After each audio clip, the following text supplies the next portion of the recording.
Hi guys, I'm gonna make this video quick. In today's video I'm gonna show you how you can change position of the audio any way you like. This could be music or any audio clip.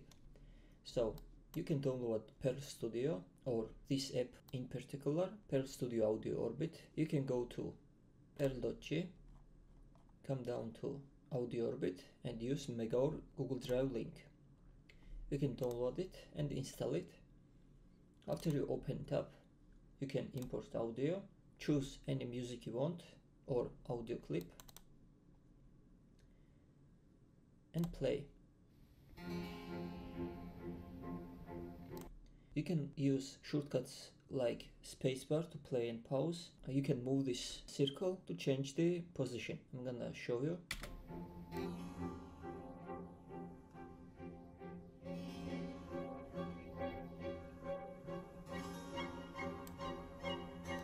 And you can use elevation to change the elevation of the audio.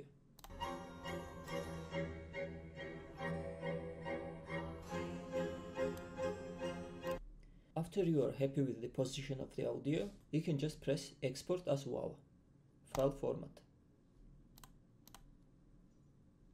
Save. And that's it. Now you have edited audio. This is a very simple way to change audio position. You can also check out other apps if you want. Thank you guys for watching. See you in the next one.